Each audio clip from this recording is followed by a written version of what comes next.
no se queden. Vamos a seguir ahondando en lo que son las funciones, pero vamos a ir sumando unas cuantas herramientas más. La primera herramienta que vamos a sumar está relacionada con lo que me plantean en el ejercicio S1 de los de seminario. Fíjense que el ejercicio dice, grafique la función f de x igual a 1 menos, y después hay paréntesis elevado al cuadrado, x menos 1. O decir, 1 menos x menos 1 al cuadrado. En el intervalo 0, 2. Bueno, eh, para poder dibujar esto vamos a tener que hacer un par de notas antes, tomar un par de notas antes, porque vamos a tener como unos tipos de recetas para saber cómo dibujar una función de ese tipo. Fíjense que ustedes conocen el dibujo de ciertas funciones básicas, como por ejemplo, si les digo dibujar una recta, bueno, ustedes saben cómo dibujar una recta, o la recta X es la que más fácil saben dibujar, o si tienen que dibujar la parábola X cuadrado, bueno, también la saben dibujar, o una X al cubo, o una función raíz de X, o un módulo de X. O sea, o una función 1 sobre X, hay una batería de funciones que ustedes saben dibujar.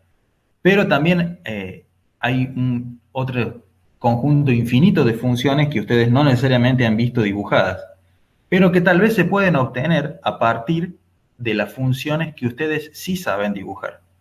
¿Por qué? Porque son esas funciones, pero un poco enmascaradas. Hay alguna operación que se le hace a esas funciones que me la terminan transformando en otra. Entonces, ¿cómo puedo hacer yo para graficar una función que en principio no sé cuál es su gráfica, pero que me parece, tengo la sensación cuando la veo, que viene de una función que yo sí sé dibujar, que viene de una x o una x cuadrado, o una 1 sobre x, o una raíz de x? Bueno, para eso vamos a usar un conjunto de recetas que básicamente son posibilidades o cambios que yo le puedo hacer a una función que conozco, y en función de ese cambio, cómo altera el dibujo o el gráfico de la función original. Acá tenemos en el PDF el primer caso, que sería, yo conozco una función f de x, que en todos estos gráficos que yo les voy a mostrar acá, está graficada en azul, y fue elegida una función cualquiera. En realidad creo que la función que elegí acá es la función raíz de x, y que está en azul. Y hago una operación. Una operación que yo podría hacer es, por ejemplo, dentro del argumento, es decir, a la variable en la que estoy evaluando la función, le sumo una cantidad a, que en este caso es una cantidad positiva. Si yo hiciera eso, si yo a la función f de x, en vez de meterle las variables x, le meto las variables x más una cantidad a positiva, eso gráficamente lo que hace es correr el gráfico de la función f de x hacia la izquierda una cantidad a. Entonces me transforma la función esta que yo tengo dibujada acá en azul en la función roja, que fíjense que es la misma función, acá no se nota mucho, pero es la misma función corrida hacia la izquierda una cantidad a. En este caso el a yo lo elegí para que se vea más lindo y esté un poquito más separado, como una cantidad igual a 2. Pero entonces, cada vez que yo tenga una función a la cual el argumento, que es la variable x, está corrida una cantidad a positiva sumada, el gráfico trasladado de que yo sé dibujar, lo corro en la dirección del eje x hacia la izquierda una cantidad a. ¿Qué pasa si tengo una resta dentro del argumento, también de un número positivo?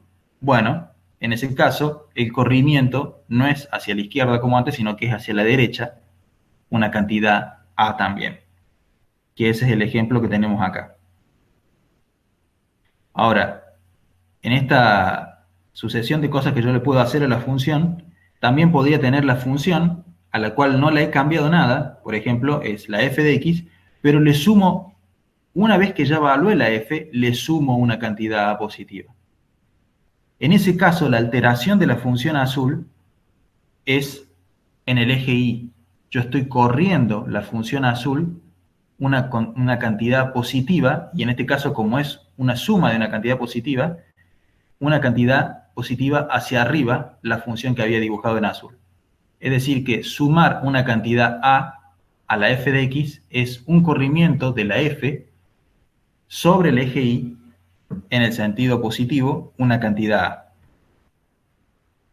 Y, como ya habrán adivinado, si es una resta, después de haber evaluado, le resta una cantidad a positiva, bueno, será un corrimiento hacia abajo de la función una cantidad a. Y es el ejemplo que tenemos acá abajo. ¿Hasta acá se entiende un poco? ¿Más o menos? Sí, profe, se entiende. Bueno, ahora hay otras cosas que yo le puedo hacer a la función. Por ejemplo, imaginen que dentro del argumento, o sea, la variable, la multiplico por un menos 1. En ese caso, en este gráfico ya puse una función un poquito más complicada para que se note. La función que yo elegí como que conozco es la función en azul, que en este caso es un polinomio cúbico. Si a ese polinomio le multiplico el argumento por un número por menos 1, lo que estoy haciendo es a toda la función rotarla respecto del eje y 180 grados. Es decir, lo que tengo dibujado acá del lado positivo, lo dibujo del lado negativo, igual, y lo que tengo del lado negativo, lo dibujo del lado positivo, y entonces me queda rotada. Fíjense que esto tiene que tener una correspondencia, porque cada vez que yo evalúo acá, por ejemplo, digámoslo, en 1, tengo ese valor. Cuando lo evalúo en menos 1, tengo que tener ese valor que tenía acá. Entonces tiene que venir a este lugar. Entonces, cada vez que yo tenga multiplicado con un menos 1 dentro del argumento, es reflejar toda la función o rotar toda la función 180 grados respecto del eje y. ¿Qué pasa si el menos se lo multiplico por afuera la función? Es decir, si yo tengo ya la función f de x y la multiplico por un menos 1 afuera. Bueno, en este caso también es una rotación 180 grados, pero no sobre el eje y, sino sobre el eje x. O, si quieren pensarlo de esta manera, una vez que yo tengo el gráfico azul, bien, toda la parte del gráfico azul, de la función azul, que es positiva, al yo multiplicarla por un menos afuera, tiene que ser negativa. Entonces, toda esta parte, por ejemplo, que es positiva, ahora tiene que venir por debajo del eje de las x. Esta parte que es positiva, también tiene que ir por debajo de las x. Y toda la parte que estaba del lado del negativo, o sea, por debajo del eje x en azul, ahora tiene que estar por arriba del eje x en rojo. Y eso es lo que pasa en este rango y en este rango de la función. ¿Qué otras perversidades puedo hacerle a la función? Bueno, por ejemplo, ¿qué pasa si yo pongo un módulo en la función, dentro, en el argumento?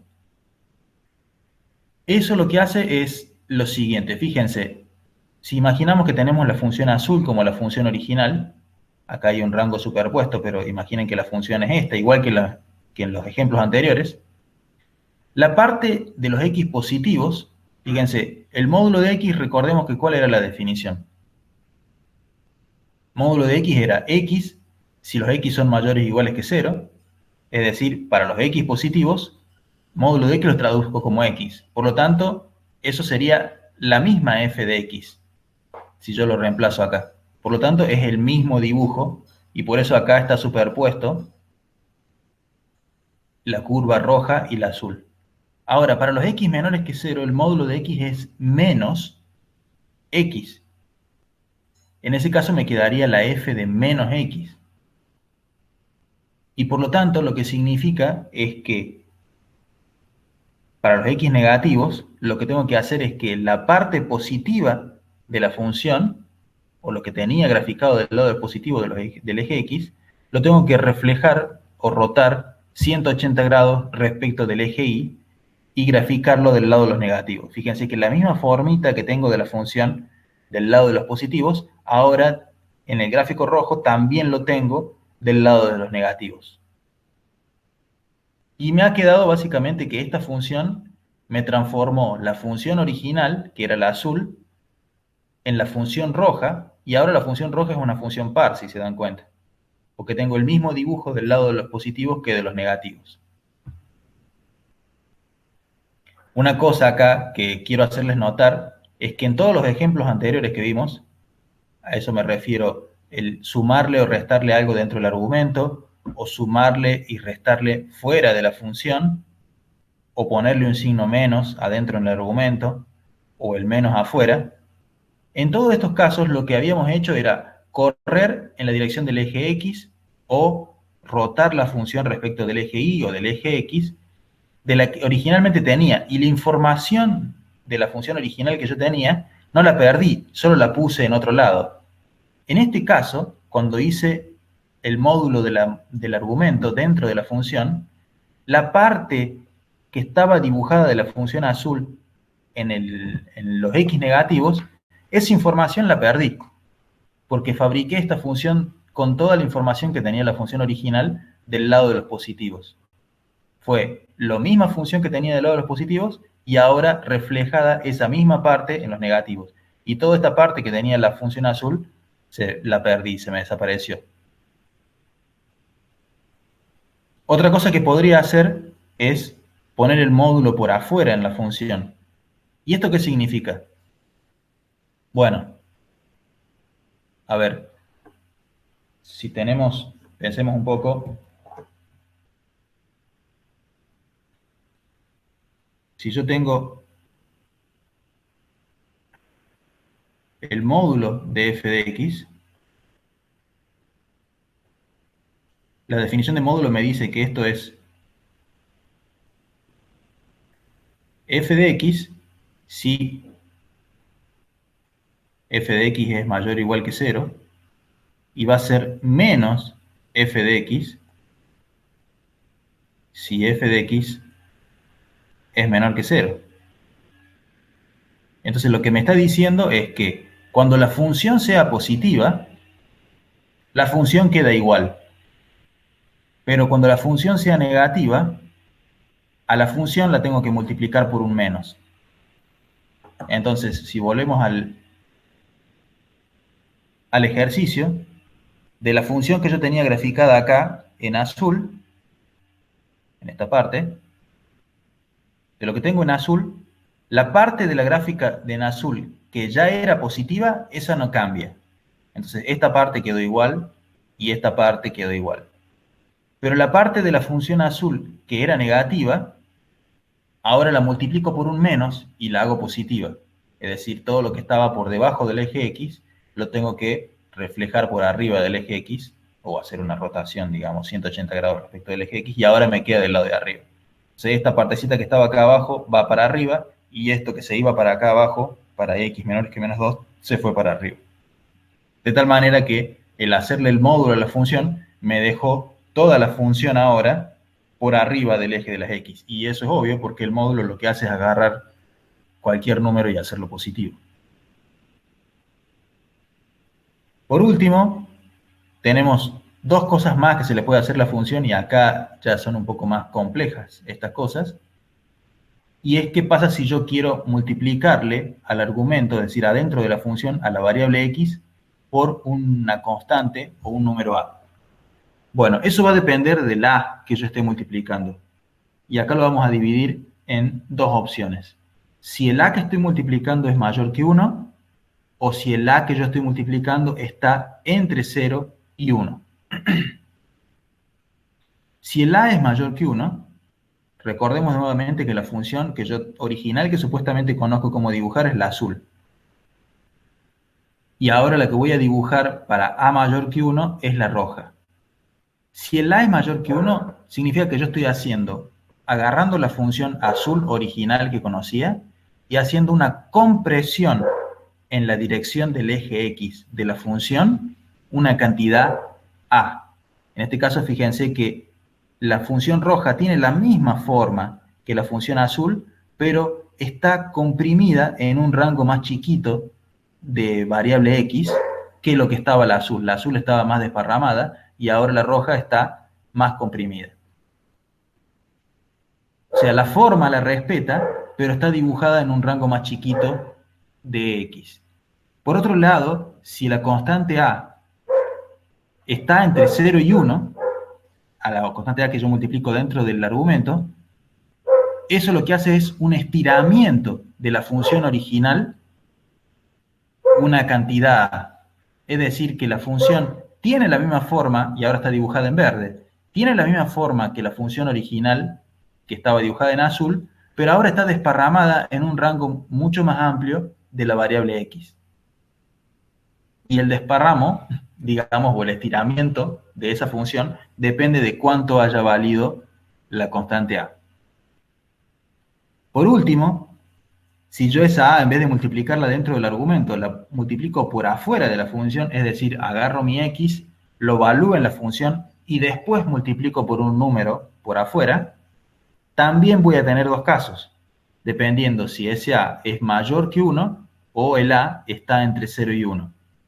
De vuelta acá, en el gráfico que tenemos abajo, tengo el gráfico azul para la función original y la primera opción es la función roja, es decir, que el número A que yo multiplico a la función por afuera es mayor que 1.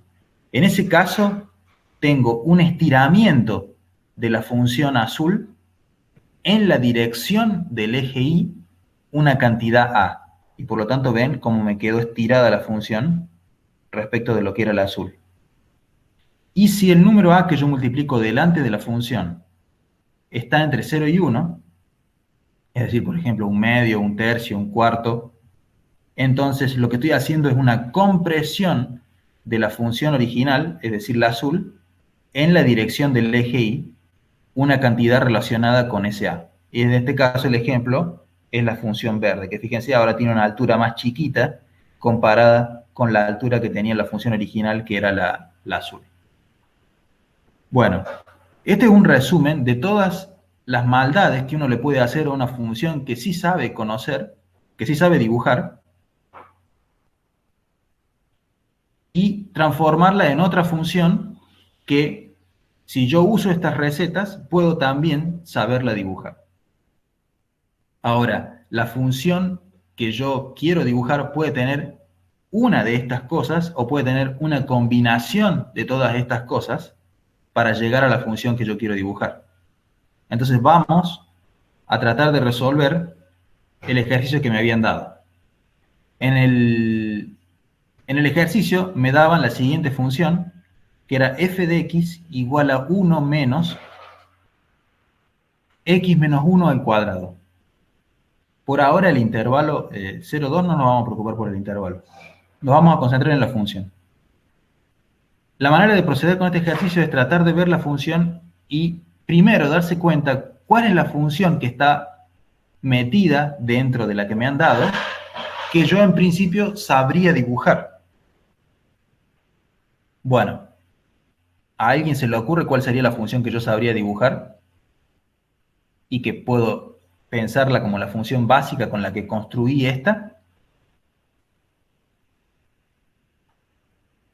Una función cuadrática. Claro, una x cuadrado. Fíjense que dentro de esto hay algo elevado al cuadrado, un x, una variable elevada al cuadrado. Entonces puedo tratar de empezar por ahí, que la función básica sea la x al cuadrado. Ahora, si empiezo con esa función, digamos que la g, construyo una función g que sea la x cuadrado, que es la función básica. ¿Cuál será la primera transformación que yo le tendré que hacer a la g para que se parezca un poco a la que me han dado? Bueno, la primera transformación, acá yo la llamé g sub 1, es hacerle un corrimiento dentro de la variable una cantidad 1, ya que parte de la función que me habían dado era x menos 1 al cuadrado. Ahora, x menos 1 al cuadrado es haber agarrado la función original y haberla evaluado o haber hecho la composición con x menos 1. De acuerdo a la receta que vimos hace un rato, cuando yo tengo una función que está transformada de esta manera, significa que a la función original le estoy haciendo un corrimiento hacia la derecha, una cantidad de acuerdo con el número que yo tengo ahí dentro del argumento, que en este caso es 1. Entonces ahora es un corrimiento hacia la derecha, una cantidad 1. Y fíjense que es la función x cuadrado original, que acá está dibujado en azul, la corrí un lugar y ahora el vértice de la parábola no está en 0, sino que está en 1. Y está corrido. Entonces ese sería el primer corrimiento de mi función original para acercarme a la función que me pidieron. La segunda transformación que yo debería hacerle para acercarme un poco más, fíjense, la llamé G sub 2, que es agarrar la función que acabo de dibujar, que era la G1, y ponerle un menos adelante. ¿Por qué? Porque si se fijan en la función que me pidieron, el segundo término era menos x menos 1 al cuadrado. Entonces, menos x menos 1 al cuadrado es agarrar la función original y ponerle un menos adelante. Por lo que vimos en las reglas hace un rato, cuando yo tengo una función que conozco, que es la G1, que estaba dibujado en el gráfico de arriba, y la multiplico por un menos afuera, lo que hace es hacer una rotación 180 grados respecto del eje X de toda la función. Es decir, que a esta función que yo en el gráfico de arriba la tengo graficada como roja, acá en el nuevo gráfico la dibujé como azul, y la roté 180 grados, es decir, la reflejé, en este caso, como es toda positiva, la reflejé hacia abajo, con la misma forma, pero ahora del lado de los negativos. Este menos multiplicado afuera de la función, se puede pensar también como que de la función que yo tenía, todo lo que era positivo ahora pasa a ser negativo, algo negativo pasaría a ser positivo. En este caso, como todo lo que estaba en la función era positivo, ahora todo pasó a ser negativo. Y por último, para terminar de construir la función que me pidieron, es agarrar la función que me quedó en rojo, la G2, en el dibujo anterior, y sumarle una cantidad 1 por afuera. ¿Por qué? Porque fíjense, acá ya tengo todo hecho el paso. Si agarro la G2 y le sumo 1, la G2 la puedo reemplazar, si volvemos hacia atrás, como la menos G1. La G1 era la G corrida un lugar en el argumento, o sea que me quedaría 1 menos x menos 1 al cuadrado, que es la función que me habían pedido. Pero básicamente lo que hice fue la función que yo había obtenido hace un rato, sumarle 1 por afuera. De las recetas que habíamos visto hace un rato, para el corrimiento de funciones, eso significa agarrar la función que yo tengo dibujada acá, ahora en azul, y subirla en la dirección del eje X una unidad. Y eso me queda la nueva función que está dibujada acá en rojo. Y esa sería la función que me habían pedido, ya después de haberle hecho todas las transformaciones posibles para partiendo de la función que yo conozco, llegar a la función que me pidieron. Para terminar bien el ejercicio, recuerden que el ejercicio decía dibuje esa función en el intervalo 0,2. Por lo tanto, yo lo que hice fue agarrar lo que dibujé en rojo acá, en este grafiquito, dibujarlo en un nuevo gráfico, pero todo lo que no está en el intervalo 0,2 lo borré. Por lo tanto, el gráfico que me habían pedido en el ejercicio es este que está acá abajo. ¿Se entendió un poco el procedimiento?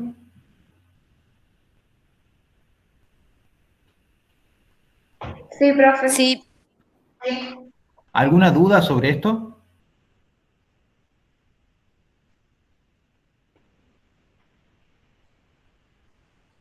Bueno, cada vez que a ustedes le pidan en un ejercicio, ya sea en el taller o eventualmente cuando en algún momento les tomen algo de esto, de dibujar una función y dibujarla, no dándole valores y dibujando puntitos y trazando la gráfica, sino usando las transformaciones, les están pidiendo que hagan exactamente lo que hemos hecho en este ejercicio. Fíjense que nosotros no hemos dibujado la función que nos pidieron haciendo una tablita, sino que la hemos dibujado partiendo de una función que sí sabemos el gráfico y irla corriendo, subiendo, bajando, comprimiendo, estirando o lo que sea, hasta que obtenemos la función que me han pedido.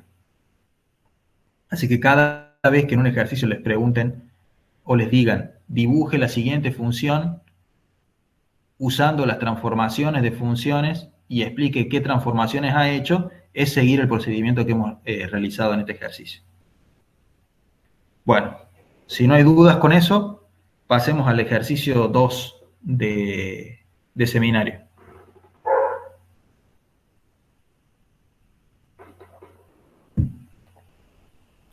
Bueno, en este ejercicio, bueno, los ejercicios que siguen, vamos a estar trabajando con funciones trigonométricas. Así que acá vamos a empezar a dar una serie de conceptos. Además, el ejercicio, el S2 está construido para que ustedes vayan adquiriendo los conceptos básicos de funciones trigonométricas. De todas maneras, para repasar y tener también otra muestra de estos conceptos, recuerden ver las clases de teórico que también están subidas en nuestro Classroom. ¿Está? Bueno, en el inciso, el ejercicio dice, grafique 3 copias de la circunferencia de radio unidad, es decir, una circunferencia de radio igual a 1, no hay ningún misterio de eso. En la primera, defina la medición de ángulos en base a la longitud del arco y ubique los valores más usuales. Exprese la relación entre grados y radianes. Bueno, esto lo vamos a ir haciendo por partes. En este gráfico que tengo acá a mi derecha, tengo los ejes cartesianos, X, y he dibujado una circunferencia de radio 1. En la circunferencia he dibujado un ángulo que se llama con la letra griega tita, que es un ángulo de algún tamaño, que está acá en lo que podemos llamar el primer cuadrante. Y recuerden, el primer cuadrante acá son los X positivos y los Y positivos. El segundo cuadrante son los X negativos y los Y positivos, es decir, acá.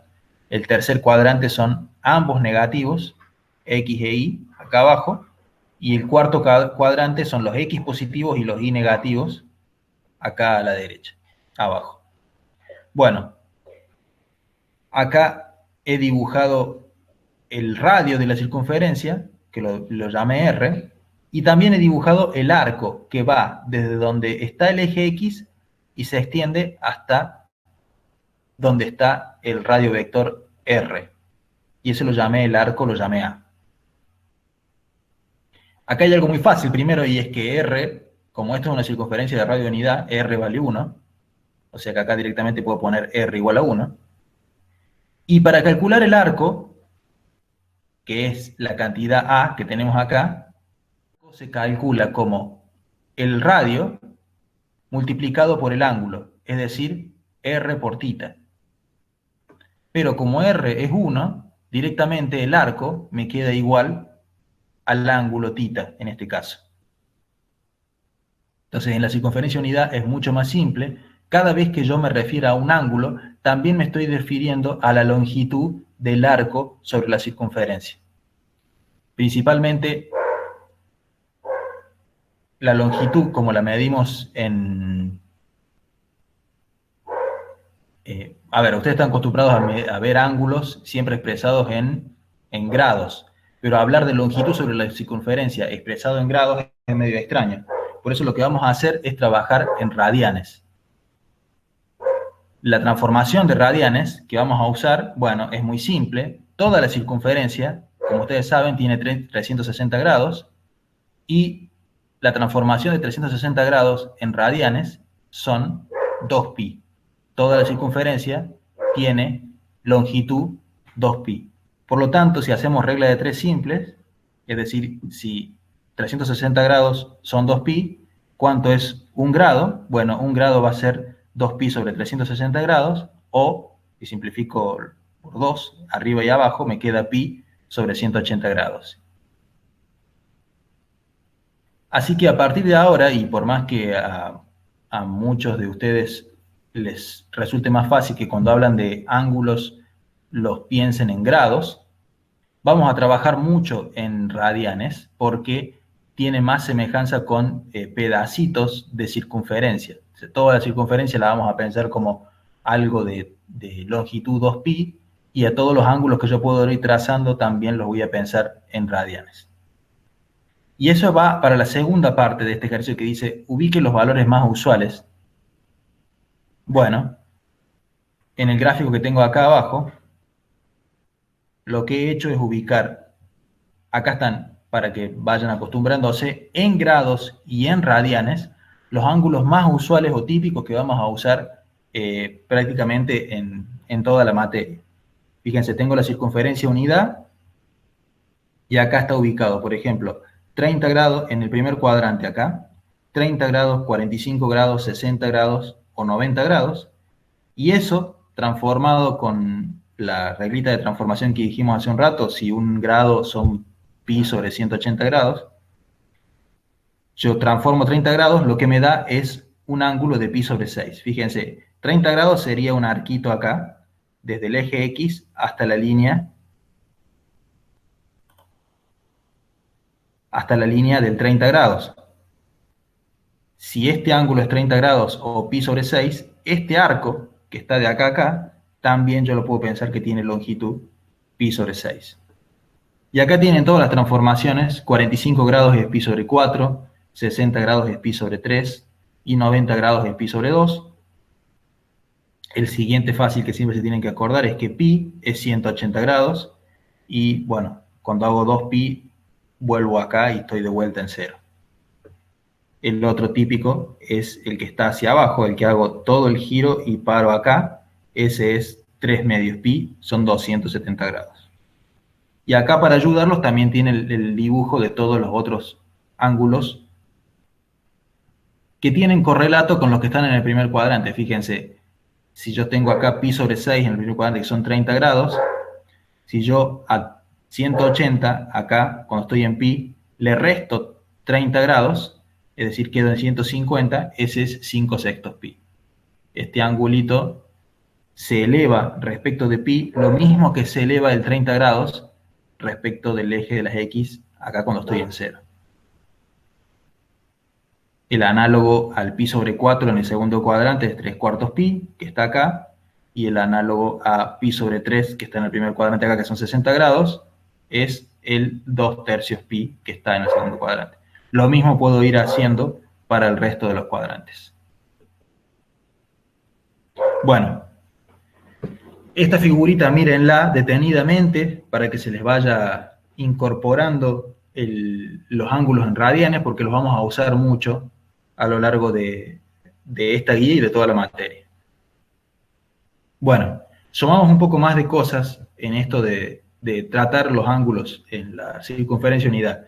En el inciso B dice, en la segunda circunferencia de radio unidad defina el seno, el coseno de un ángulo, alfa, y exprese gráficamente la tangente del ángulo. Bueno, acá tengo el dibujito, la circunferencia unidad, le puse un ángulo alfa, ahora el radio vector directamente lo puse como que es 1, porque ya eso ya queda claro. Y lo que vamos a hacer, habiendo puesto un ángulo alfa y elevado desde el 0 hasta el tamaño alfa a ese radio, lo que voy a hacer es construir un triángulo rectángulo donde va a tener un cateto que va a estar apoyado sobre el eje de las X y otro cateto que yo lo voy a realizar la medición, que está acá, pero que yo lo voy a realizar la medición de ese cateto, la altura de ese cateto, en la dirección del eje Y. Entonces construí este triángulo rectángulo, donde acá el cateto que está en el eje X lo dibujé en rojo y el cateto que correspondería a la dirección del eje Y está en verde. Ahora, como este es un triángulo rectángulo, fíjense que tiene que cumplir con Pitágoras, ¿está? Es decir, la hipotenusa al cuadrado, que en este caso es 1, tiene que ser igual a la suma de los catetos al cuadrado. Es decir, al lado rojo, que yo lo puedo pensar como una cantidad X al cuadrado, más el lado verde, que lo puedo pensar como una cantidad Y al cuadrado. Acá como está escrito, h cuadrado igual a x cuadrado más y cuadrado, pero como la circunferencia es de radio 1, yo ya sé que la hipotenusa es 1, me quedaría que 1 es igual a x cuadrado más y cuadrado. Y finalmente, nosotros le vamos a llamar a esta cantidad x que se encuentra en rojo acá como el coseno del ángulo y a la cantidad verde que está en la dirección y como el seno del ángulo. Entonces, volviendo al Pitágoras que hemos dicho hace un rato, si yo reemplazo x e y por esos nombres, me quedaría que 1 es igual a el coseno al cuadrado más el seno al cuadrado.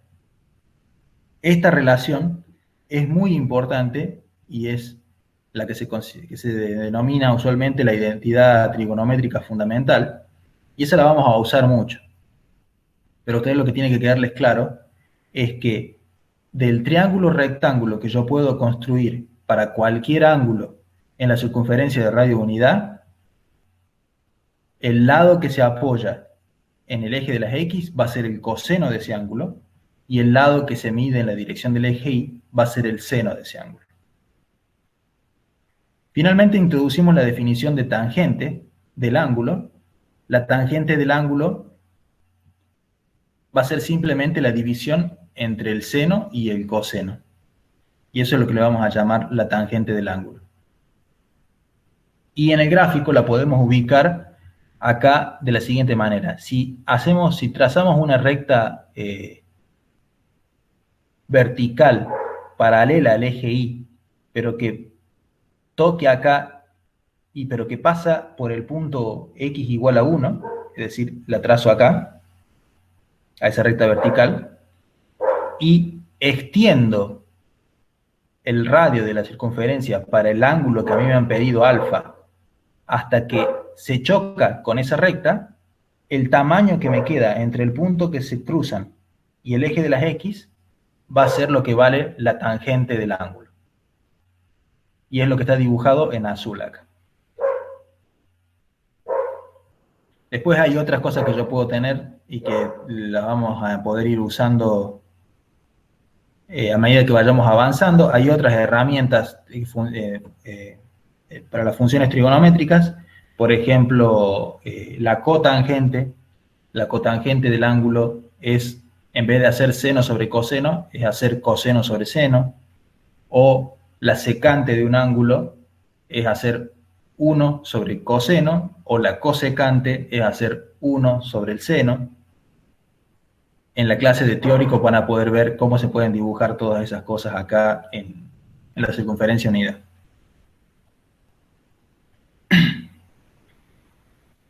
Por último, para darles una herramienta, porque acá yo les acabo de decir, bueno, del triángulo rectángulo que hemos construido acá, esto es el seno, este es el coseno, para el ángulo alfa, listo, pero uno querría empezar a saber, por ejemplo, cuánto vale el seno y cuánto vale el coseno para algún ángulo típico particular.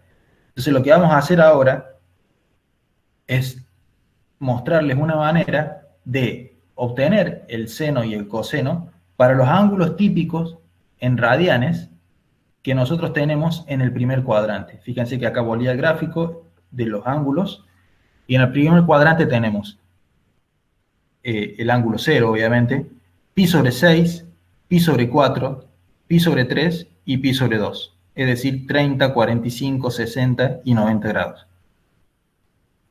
Si nosotros logramos saber cuánto vale el seno y el coseno para estos ángulos en el primer cuadrante, después podemos hacer una traslación de esos valores a los otros cuadrantes para obtener el seno y el coseno en los otros ángulos que tenemos dibujados acá.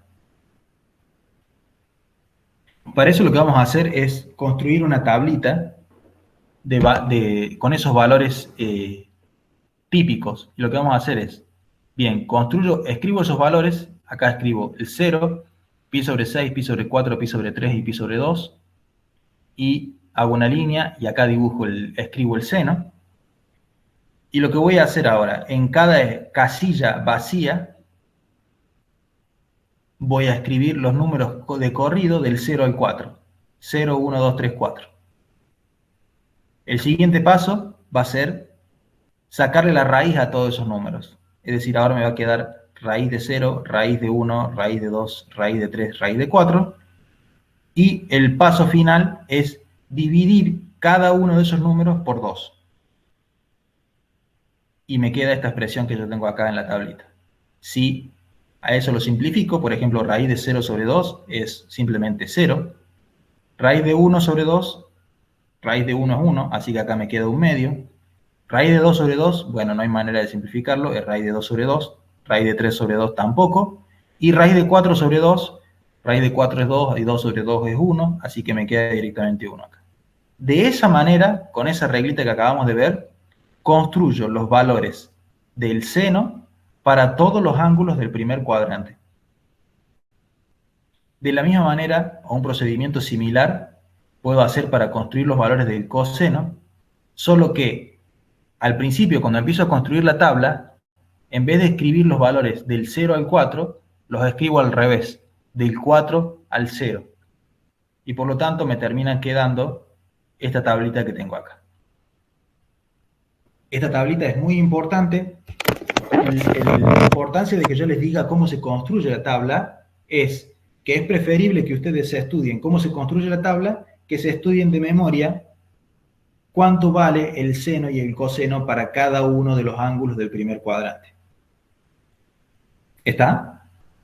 Por otro lado, si nosotros quisiéramos saber cuáles son los valores de la tangente para estos ángulos en el primer cuadrante, lo único que tendría que hacer es dividir cada uno de estos valores entre ellos. Por ejemplo, si le agregara una línea más acá y pusiera la tangente acá abajo, bueno, la tangente en 0 es 0 sobre 1. Recuerden que la tangente es seno sobre coseno.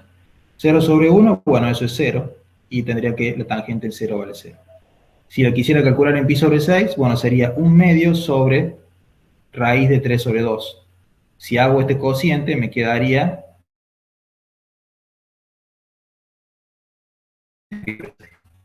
si la quiero en pi sobre 4, es decir, en 45 grados, lo que tengo en el numerador de la tangente es lo mismo que lo que tengo en el denominador, o sea que me queda 1. Bueno, y acá en pi sobre 3 me va a quedar raíz de 3, y acá lo importante o curioso es que si quisiera calcular la tangente en pi sobre 2, sería 1 sobre 0. Ahora, yo no puedo dividir por 0. Ya venimos hablando de eso de un par de clases atrás. Así que si no puedo dividir por 0, significa que la tangente en pi sobre 2 no existe. Bueno, y por último, el inciso C de este ejercicio dice, en la tercera... Sí. La tablita esa solamente le puedo aplicar para saber los resultados del primer cuadrante. Si yo quisiera saber los del segundo, los del tercero, no se aplica esa tablita. Para saberlos en el segundo, en el tercero o en el cuarto, lo que vamos a hacer es usar lo que ahora dice en el inciso C. Y ya les voy a mostrar cómo funciona. ¿Está? Ok. Vamos a ver que solo con saber la tablita en el primer cuadrante, yo después puedo construir lo que vale el seno y el coseno para cualquiera de los otros ángulos que están en los otros cuadrantes. Pero antes, tengo que saber esto que tenemos acá en el inciso C. Fíjense que, como yo les había dicho, en primer lugar, el primer cuadrante es el que está arriba a la derecha, el segundo cuadrante es arriba a la izquierda, el tercer cuadrante es abajo a la izquierda y el cuarto cuadrante es abajo a la derecha. Y lo que yo les había dicho hace un rato es cómo construir la tablita para los ángulos típicos en el primer cuadrante. En el primer cuadrante, si vemos los valores de x e y, tanto los valores de x como los valores de y son valores positivos. Por lo tanto, me dan esos valores de los números que yo obtuve, son todos positivos en la tablita. Por ejemplo, este ángulo chiquito que está acá, que corresponde con este vector, que es ese ángulo, si este ángulo fuera el alfa, este sería el coseno y este sería su seno, y ambos son positivos, porque se mide del 0 para acá, la línea roja, ese es positivo, y el verde se mide para arriba, es positivo. Si yo agarrara el mismo ángulo, este, pero lo pongo en el segundo cuadrante, es decir, me paro acá en pi y le resto ese ángulo alfa, me quedaría este vector, donde la longitud del lado que va sobre el eje X, el lado rojo, es exactamente igual que la longitud que yo tengo de este lado. Si el ángulo era igual, si este ángulo alfa es el mismo ángulo alfa que yo me levanto acá desde pi, este triángulo rectángulo es el mismo que este triángulo rectángulo que tengo acá. Por lo tanto, este lado tiene que ser igual que este, y este también, el verde, en vertical también tiene que ser igual que este. Pero lo que se diferencia es de qué lado está medido. En el segundo cuadrante, los valores de X son negativos y los valores de Y son positivos. Por lo tanto, si esta longitud roja es la misma que la longitud roja que tengo acá, para este ángulo tendrán el mismo coseno, pero el coseno medido para este ángulo que está en el segundo cuadrante tiene que valer con signo menos. El seno del ángulo, que es la línea verde que estaba en el primer cuadrante acá, es positivo y tiene que ser de la misma longitud de la que tengo acá en el segundo cuadrante. Y en el segundo cuadrante también se miden los y hacia arriba positivos, así que acá también tiene que ser positivo. Imaginemos que el ángulo este fuese pi sobre 6. Yo sé que en pi sobre 6 el seno vale 1/2. Entonces, este tamaño que yo tengo acá sería 1/2.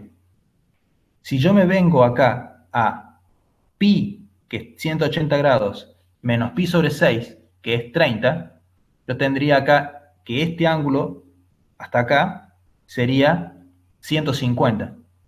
El seno de 150, que es esta línea verde que tengo acá, tiene la misma longitud que la del 30, porque está abierto la misma cantidad. Este es del 0 y este es del pi. Y como está medido en el segundo cuadrante, también tiene el mismo signo que en el primer cuadrante. O sea que el seno de 150 grados, que en realidad sería 5/6 pi, retrocedamos un poco y miremos acá, es este que está acá. Ese tamaño, que es el seno, es el mismo tamaño que este y tiene el mismo signo. Pero el coseno de pi sobre 6, que en el primer cuadrante es positivo, ahora el coseno de 5/6 pi tiene la misma longitud, pero está medida del lado de los negativos de los x. Por lo tanto, lo único que tengo que hacer para obtener el coseno, en este caso, de 5/6 pi, es agarrar el valor del coseno en el primer cuadrante y ponerle un menos adelante. O sea, sería menos raíz de 3 sobre 2. Sigamos con el mismo ángulo para tener. ¿Qué pasa si yo hago ahora pi más pi sobre 6? Es decir, le sumo 30 grados a 180. Ahí estoy en 210. Estoy en el tercer cuadrante. En el tercer cuadrante, lo que mido de coseno tiene que ser negativo porque estoy de este lado, y lo que mido del seno está hacia abajo del eje X, está para acá en el eje Y, también es negativo. Acá es negativo el X, es negativo el Y. Por lo tanto, si tuviera que sacar cuánto vale el seno y el coseno para 180 más 30, que sería 210, que si volvemos al grafiquito original, en este caso sería 7/6 pi, 210, tanto el seno como el coseno, por estar el ángulo acá abajo en el tercer cuadrante, tienen que ser negativos. Ahora, como la magnitud de este angulito son 30 grados para abajo, puedo formar el mismo triángulo rectángulo acá que el que yo había formado con pi sobre 6. Entonces, lo único que tengo que hacer es dirigirme a la tablita, ver en pi sobre 6 cuánto vale en el primer cuadrante y decir, bueno, para 7/6 pi, lo único que tengo que hacer es agarrar estos valores y hacer negativos ambos. O sea que el seno de 7/6 pi es menos 1/2 y el coseno de 7/6 pi es menos raíz de 3 sobre 2. Finalmente, si yo me fuese al cuarto cuadrante y dibujara este angulito acá, que es recordemos, este lo habíamos puesto como si fuera pi sobre 6. Ahora, hacia abajo sería 2pi menos pi sobre 6. Volvamos al gráfico de arriba. Es este que tengo acá. Es 11 sextos pi. Es decir, a este restarle 30 grados. Es 330. Este angulito, puedo armar el mismo triángulo rectángulo que armé en pi sobre 6 o en 30 grados. Acá debajo del eje X. Pero en el cuarto cuadrante, los valores de X son positivos y los valores de Y son negativos. Por lo tanto, si yo tuviera que construir cuánto vale el seno y el coseno de, sigamos con el ejemplo, 11 sextos pi ahora, es decir, estar en este ángulo toda la vuelta acá o desde el 0 restarle 30 grados, ese es 330 grados, que es 11 sextos pi.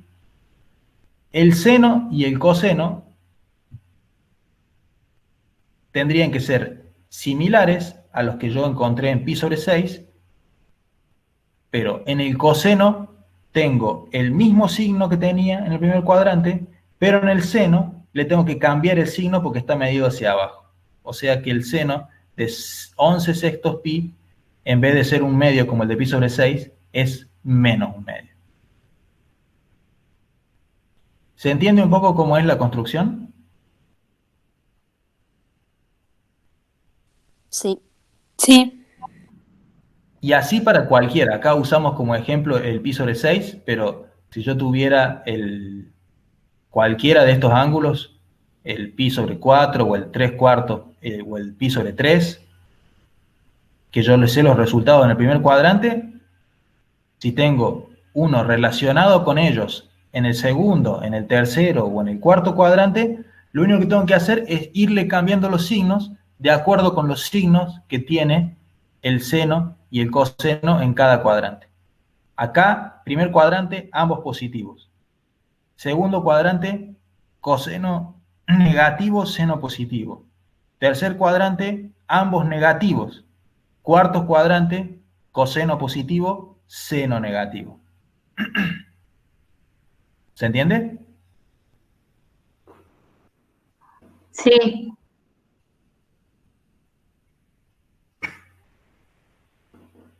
Bueno, vamos entonces al ejercicio 3 de seminario.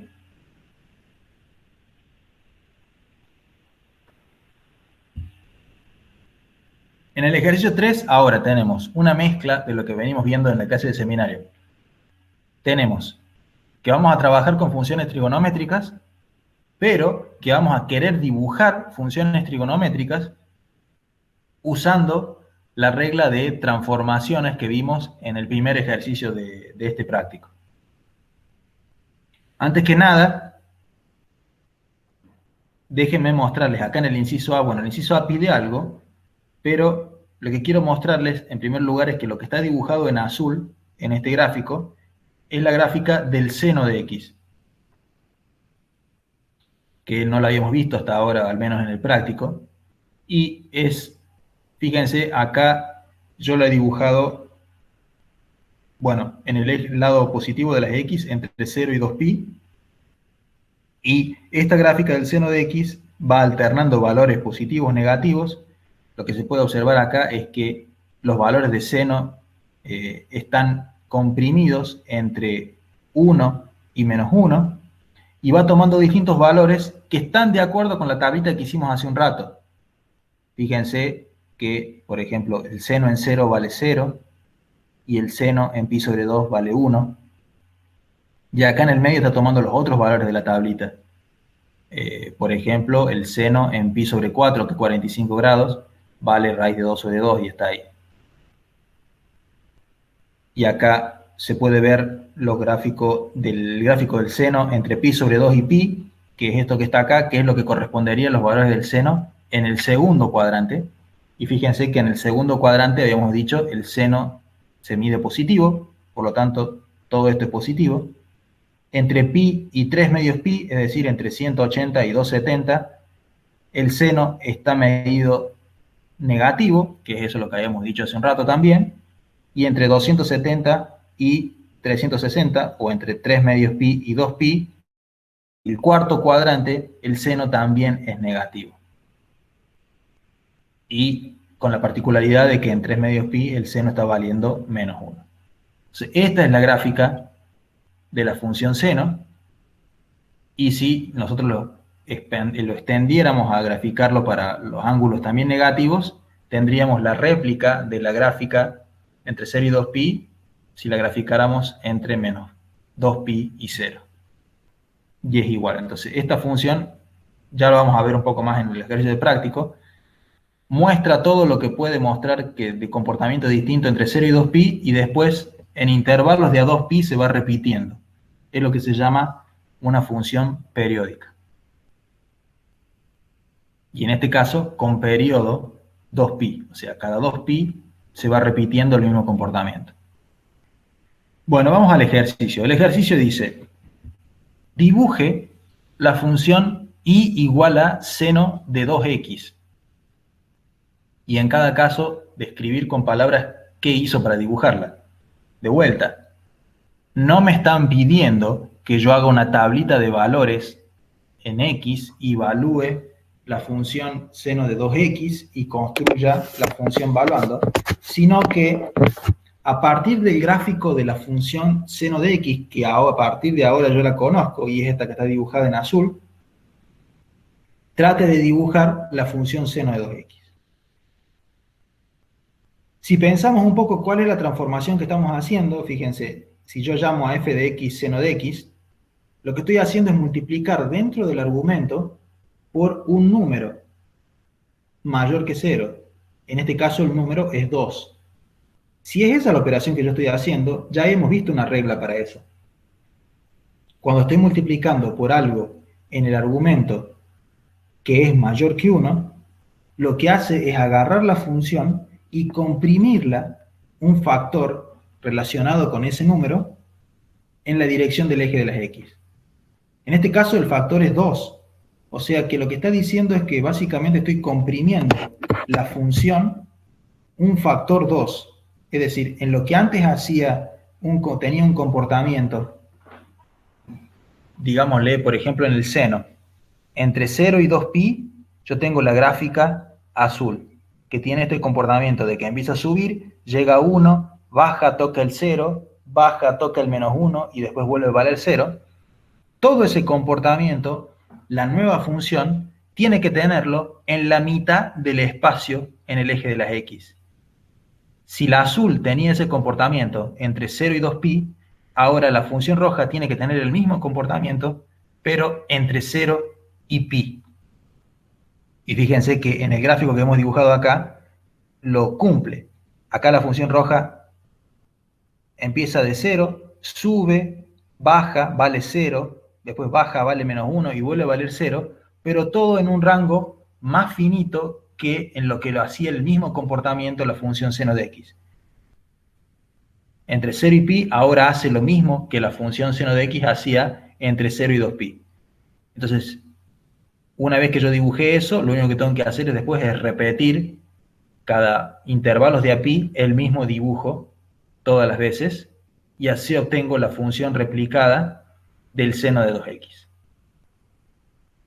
Estos casos de multiplicar un número en el argumento de una función trigonométrica hacen mucho más evidente esto que yo les digo que es una compresión. Fíjense que acá yo tengo en el seno de x tengo esta ondita que hace el seno de x, que sube y baja entre 0 y 2pi, y ahora la compresión de la otra función hizo que en el mismo intervalo entre 0 y 2pi haga suba, baja, lo hace más veces. Tengo un movimiento mucho más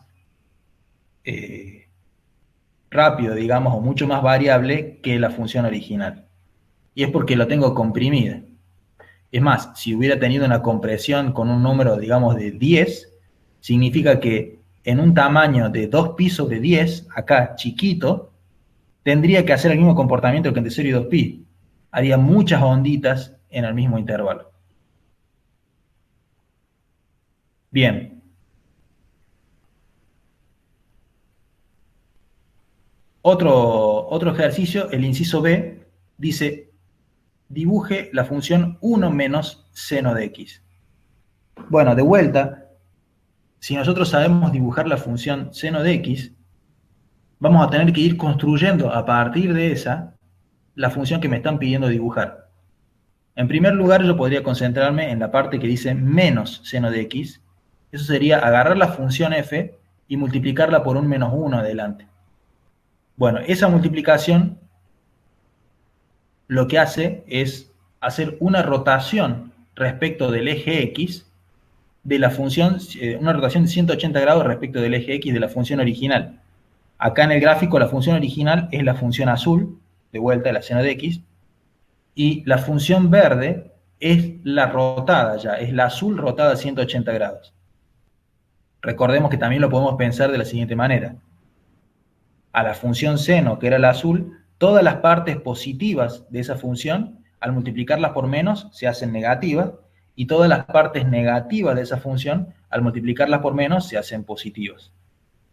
Y eso me deja la función que está dibujada en verde acá. Ahora, esa no es la función que me pidieron. A mí me pidieron esa función, pero sumándole una cantidad más, porque era 1 más menos, es decir, al menos seno de x le tengo que sumar 1. Eso era como hacer en la reglita que habíamos visto antes, una función dada más una cantidad a, y eso es subir en la dirección del eje y una cantidad igual al número que yo estoy sumando, que en este caso es 1. Por lo tanto, si mi función menos seno de x es la que estaba dibujada en verde acá, para llegar a la función que me pidieron le tengo que sumar una unidad, por lo tanto tengo que subir toda la función tal cual está, una unidad en la dirección del eje y. La manera de verlo un poco acá más fácil es está encerrada entre valor máximo 1 y valor mínimo menos 1. Entonces, y bueno, y la menos seno de x también me quedó encerrada en ese rango. Pero ahora cuando le sumo una cantidad, cuando la función vale 1, ahora tiene que valer una unidad más. Es decir, se tiene que trasladar a 2. Y cuando la función vale menos 1, ahora tiene que subirlo una cantidad y tiene que valer 0.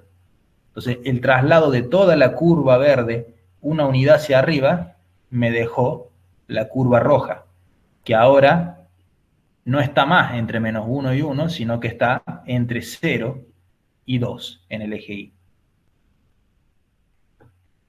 ¿Se entiende eso? Sí, profe. Bueno, el inciso C hace algo análogo al inciso A, pero distinto, porque es multiplicarlo a la función seno que yo conozco, pero no por un número dentro del argumento, sino por un número por afuera de la función. Hace 2 por la función seno de x. De vuelta, la función seno de x está dibujada acá en azul, si supuestamente es la que sabemos dibujar, y cuando yo la multiplico por 2 afuera, tengo transformaciones del tipo, como habíamos visto al principio de la clase, a por f de x, donde el a es mayor que 0 y es mayor que 1. Eso significa que estoy haciendo un estiramiento de la función original f de x que yo sé dibujar, una cantidad 2. Por lo tanto, es básicamente agarrar cada valor de la función seno y estirarlo una cantidad 2 en el eje y, lo que corresponda. Por ejemplo, en pi sobre 2 yo sé que el seno valía 1, por lo tanto, cuando lo multiplique por 2, ahora tiene que valer 2. Y en 3 medios pi el seno valía menos 1, así que cuando lo multiplique por 2 va a valer menos 2. Los lugares en los nodos donde la función vale 0, eso no cambia porque 0 por 2 es 0. Y en todos los otros lugares también está estirada de acuerdo al factor 2. Por lo tanto, la curva azul, que era la curva del seno de x, ahora se me transformó en la curva roja, que es la de 2 veces el seno de x. Y, repitiendo lo que habíamos dicho en el inciso anterior, la seno de x que está encerrada entre los números 1 y menos 1, ahora ya no está más encerrada en ese rango, sino que está encerrada entre los números 2 y menos 2. Por lo tanto, por eso se ve como si fuera un estiramiento en la dirección del eje y de la función. La función mantiene la forma, solo que ahora tiene un rango más amplio que recorre. Le ha cambiado la amplitud a la función. Y por último, en este ejercicio, también es una función relacionada con la función seno de x, pero lo que está haciendo es sumarle una cantidad positiva dentro del argumento. Le está sumando pi sobre 3. Bueno, si analizamos la reglita que habíamos visto al principio de la clase, es como tener f en x más a, donde a es positivo, por lo tanto debería ser un corrimiento en la dirección del eje x, una cantidad a hacia la izquierda.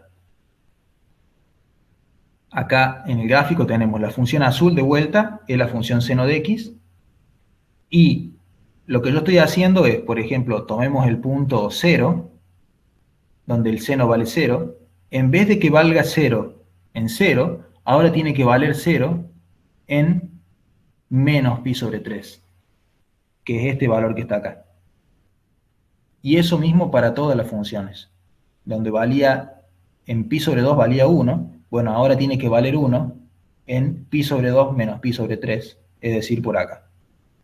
Como ven, queda mucho más clarito acá cuando yo lo veo en funciones trigonométricas que lo que he hecho es agarrar la función azul y correrla una cantidad hacia la izquierda, que en este caso la cantidad es pi sobre 3. ¿Se entiende hasta acá lo que hemos hecho? Sí, profe. Bueno, vean y relean este ejercicio todas las veces que les haga falta, para que entiendan más o menos que acá hemos usado fuertemente las propiedades que vimos al principio de la clase. Por último, el ejercicio 4 dice, encuentre todas las soluciones de las siguientes ecuaciones. El primer inciso dice, el módulo del seno de t igual a 1. Bueno, para resolver esta ecuación, bueno, acá nosotros hemos venido resolviendo ecuaciones en los guías anteriores, pero acá cuando tengamos funciones trigonométricas se nos va a complicar un poco más, y más aún si tenemos que ver antes cómo escribir esto de una manera que nosotros sepamos qué significa. Una manera de proceder con este ejercicio es, por ejemplo, usar la propiedad de módulo, donde sabemos que el módulo de una cantidad al cuadrado es lo mismo que tener esa cantidad directamente al cuadrado. Eso lo habíamos visto en la parte cuando vimos módulo. Entonces acá lo que vamos a hacer es lo siguiente. Usemos esa propiedad y elevemos al cuadrado cada miembro de la ecuación que nos han dado. Entonces tendremos el módulo del seno de t al cuadrado. Por la propiedad, eso va a ser igual al seno cuadrado. Y del otro lado teníamos 1, así que eso es 1 al cuadrado, que es 1. Por lo tanto, transformé esta ecuación que decía el módulo del seno de t igual a 1 a una nueva ecuación que es el seno cuadrado de t igual a 1. Ahora, a mí, personalmente, para resolver estas ecuaciones, me gustaría que la ecuación quedara como seno de t igual a algo o coseno de t igual a algo, y no el seno cuadrado o el coseno cuadrado, porque me es difícil pensar qué ángulo yo tendría que poner ahí de tal manera que cuando le saco el seno y lo elevo al cuadrado me dé 1. Entonces una manera es usando algunas identidades trigonométricas que me simplifiquen la expresión. Entonces acá es cuando vamos a meter unos conceptos nuevos respecto de las funciones trigonométricas. que son relaciones que me permiten calcular el seno de la suma de ángulos o el coseno de la suma de ángulos. Y estas están escritas acá en rojo en el PDF. El seno de la suma de ángulos es el seno de A. Si los ángulos son A y B y tengo el seno de A más B, el seno de la suma de ángulos será el seno de A por el coseno de B más el coseno de A por el seno de B. Y cuando tengo el coseno de la suma de ángulos, será coseno de A, coseno de B, menos seno de A, seno de B. Nosotros no queremos demostrar estas relaciones, solo las vamos a usar. ¿Y por qué nos resultarían útiles en este caso? Supongamos que yo quiero calcular, y voy a partir de este lugar,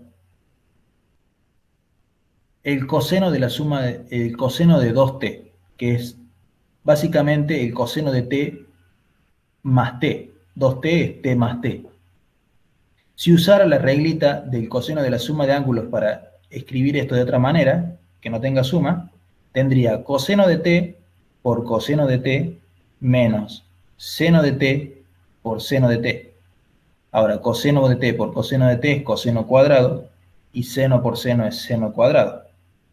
Entonces terminé obteniendo que coseno de 2t es coseno cuadrado menos seno cuadrado. Por otro lado, si recuerdan al principio de la parte de trigonometría, yo les dije que había algo que se llamaba la identidad trigonométrica fundamental, que es que seno cuadrado más coseno cuadrado es igual a 1.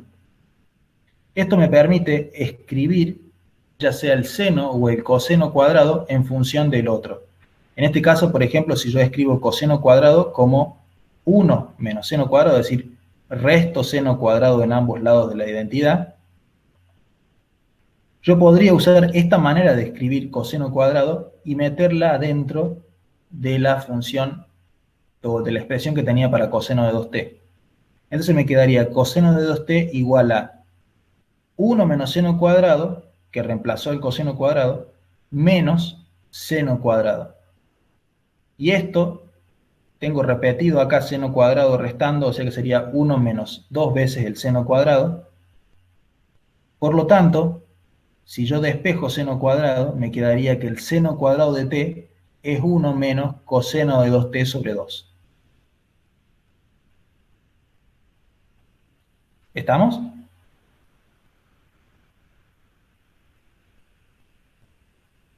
Sí, ¿Por qué hice esto?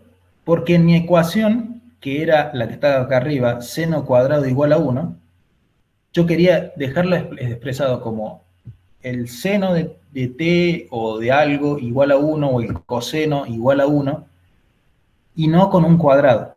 Entonces, si uso esta expresión que yo obtuve acá, puedo transformar la ecuación y en vez de tener seno cuadrado igual a 1, puedo escribirlo como 1 menos coseno de 2t igual a 1. Si acá despejo el coseno de 2t, me quedará que coseno de 2t es igual a menos 1. Y esa ecuación es más fácil de resolver que la anterior. ¿Cómo lo resolvemos a esta ecuación? Bueno, llamemos por un instante a la variable 2t igual a u. Entonces tendría que la ecuación que quiero resolver es coseno de u igual a menos 1. Bueno, la pregunta ahora es, ¿cuándo el coseno de una variable o de un ángulo u es igual a menos 1? Bueno, si se fijan en la tablita o en la circunferencia unidad, nos fijemos, volvamos atrás por un instante. Vamos a volver a la circunferencia unidad. Fíjense, acá, cuando yo tengo un ángulo en el primer cuadrante, el coseno es positivo. Es más, para el ángulo 0 grados, como teníamos en la tablita, el coseno vale 1. Ahora el coseno, después, a medida que yo me voy moviendo, se va haciendo cada vez más chico hasta que en pi sobre 2 vale 0. Cuando me voy moviendo para el ángulo en el segundo cuadrante, el coseno empieza a crecer, pero valores negativos, hasta que uno llega a pi, y en pi vale menos 1. Es decir, lo mismo que valía en 0, que valía 1, pero como estoy de del otro lado del segundo cuadrante, vale negativo. Por lo tanto, el coseno en pi vale menos 1. O sea, acá vale menos 1. Entonces, eso sería una solución de la ecuación. U igual a pi, o menos pi, qué sé yo, vale también menos 1. Ahora, ¿esa es la única solución de esta ecuación? Es la pregunta. De vuelta, si volvemos a la circunferencia,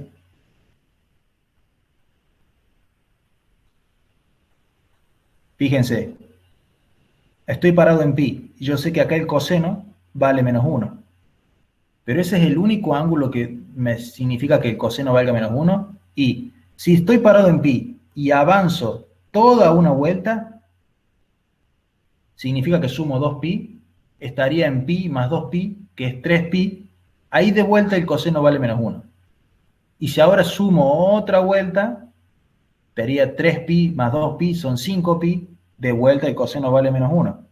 Y si sumo otra, también, y si sumo otra, también, y si sumo otra, también. O sea, hay infinitos ángulos que hacen que el coseno pueda valer menos 1. Y los voy construyendo como haciendo el ángulo que yo sabía al principio, que es pi, y le sumo una vuelta. ¿Cuánto es sumarle una vuelta? 2pi. O le sumo 2 vueltas, o le sumo 3 vueltas. Entonces la manera de escribir matemáticamente eso es agarrar la cantidad pi, que es la que yo había encontrado al principio, y sumarle 2pi_k, donde k es un número entero que me habla del número de vueltas. Si voy sumando números positivos, k igual a 1 es una vuelta, k igual a 2 son 2 vueltas, k igual a 3, 3 vueltas y así. También puedo hacer las vueltas al revés, si pongo k igual a menos 1 o k igual a menos 2.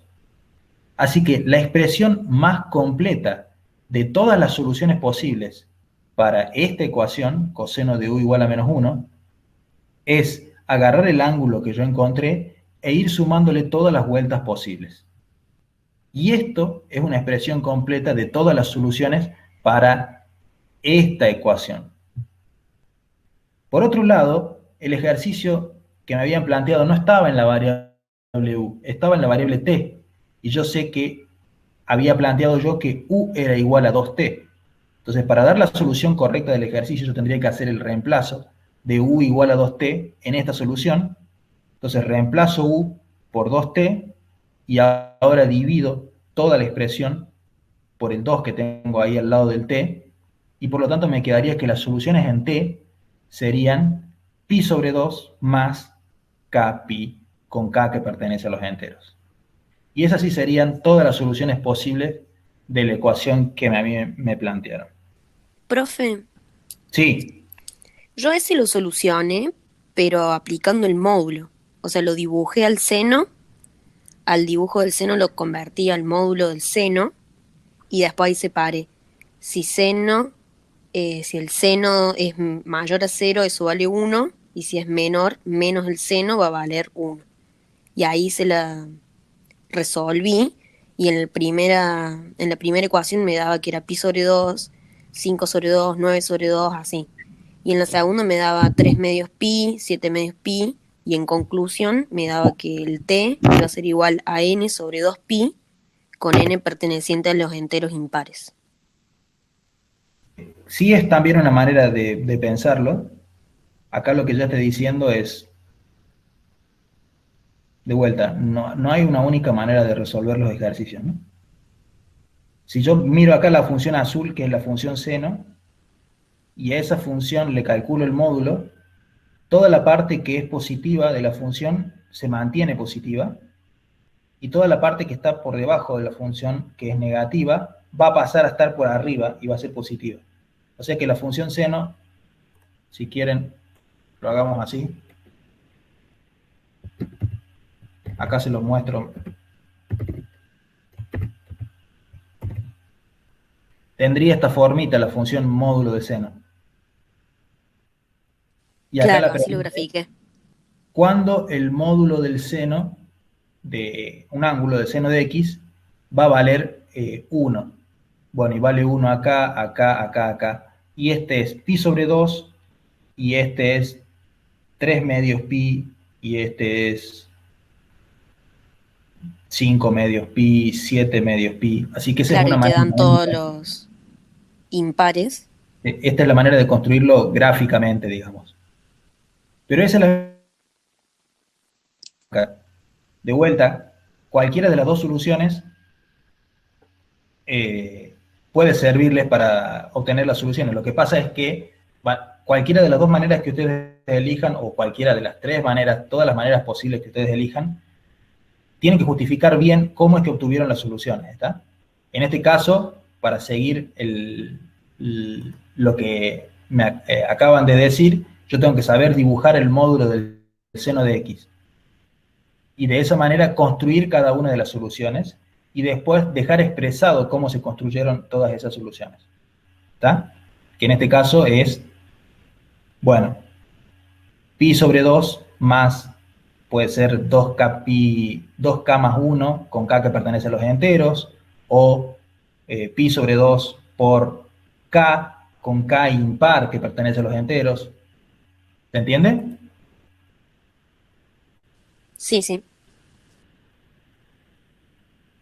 De todas maneras, y como en todos los ejercicios yo les muestro una manera de hacer las cosas, ustedes pueden encontrar otras maneras de resolver los mismos. Vayamos por un instante entonces ahora al inciso, perdón, ¿hay alguna pregunta respecto de lo que hicimos para resolverlo?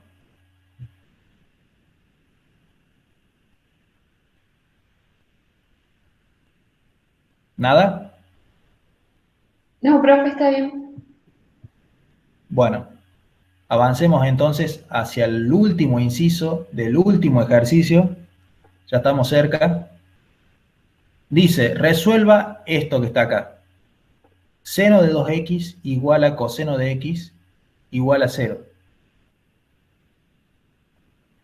Bueno, acá está escrito un poco más difícil que la ecuación anterior. Entonces, para eso vamos a usar algún truco similar a lo que hicimos en el ejercicio anterior, que es tratar de reescribir esto de una manera en la que no me quede el seno de 2x, sino que me quede un seno de x dando vueltas que puede ser más fácil de interpretar. Y de tal manera que yo, por ejemplo, como esto está igualado a 0, yo lo puedo escribir, por ejemplo, como producto de cosas. Recuerden que, como vimos en la guía 1, cuando yo tengo una ecuación que está escrita como producto de cosas igual a 0, la solución es, alguna de las dos es 0. Y eso es mucho más fácil de resolver. En este caso tengo esta suma o resta de dos funciones trigonométricas. Si yo lo pudiera escribir como producto de dos cosas, ahí lo podría simplificar y decir, bueno, alguna de ellas es 0, y así resolverlo. La manera que voy a usar es justamente la que vimos en el ejercicio anterior. Recuerden que dimos la fórmula para el seno de la suma de ángulos. Bueno, el seno de la suma de ángulos tenía la formulita. Si tengo el seno de 2x, lo puedo pensar como que es seno de x más x, y eso, escribiendo con la formulita, sería seno del primer ángulo por el coseno del segundo, más seno del segundo ángulo por el coseno del primero. Pero acá, como los ángulos son los mismos y es siempre x, la simplificación de esta expresión me queda 2 veces el seno de x por el coseno de x. Entonces, si hago el reemplazo del seno de 2x por esto nuevo que tengo acá, en la ecuación, en vez de tener seno de 2x menos coseno, tendría 2 veces el seno por el coseno menos el coseno igual a 0. Fíjense que en ambos términos tengo en común el coseno de x, por lo tanto lo podría sacar factor común. Si lo saco factor común, me quedaría coseno de x por 2 veces el seno menos 1, todo eso igualado a 0. Y acá logré expresar esto como producto de dos cosas igual a 0. Entonces, nuevamente, ¿cuándo el producto de dos cosas va a ser igual a 0? Cuando alguno de ellos sea 0. O el coseno es 0, o 2 veces el seno menos 1 es 0.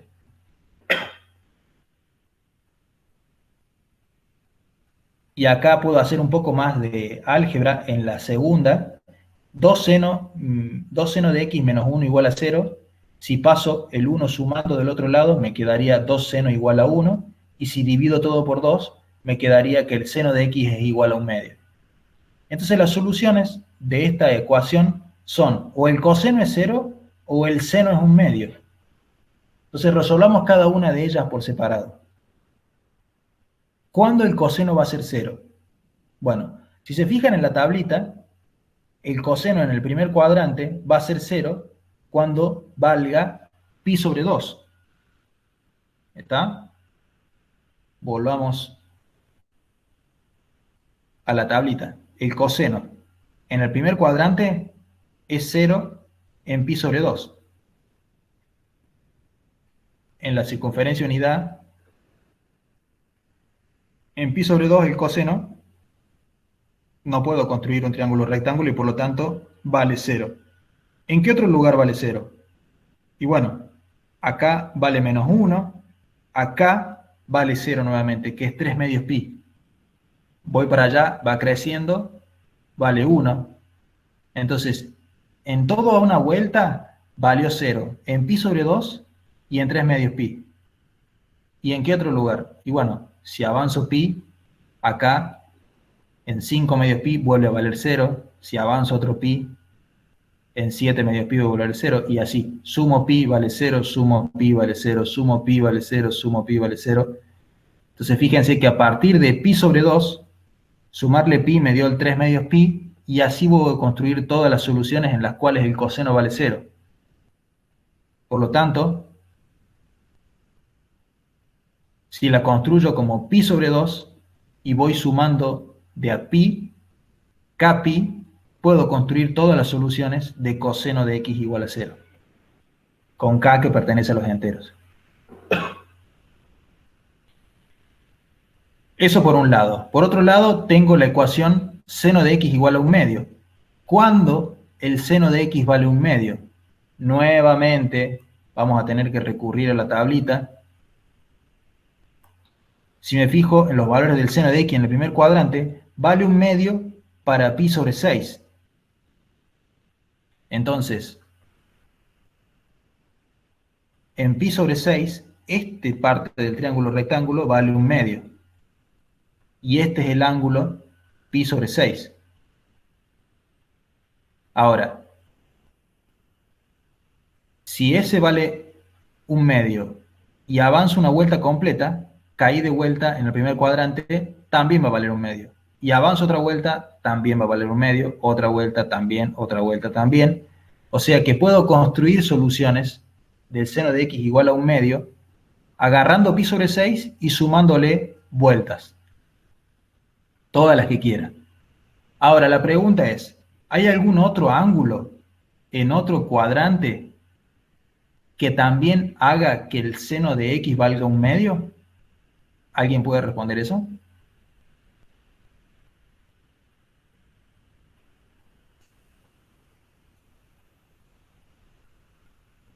¿Nadie? ¿Están vivos? ¿Qué preguntó, profe?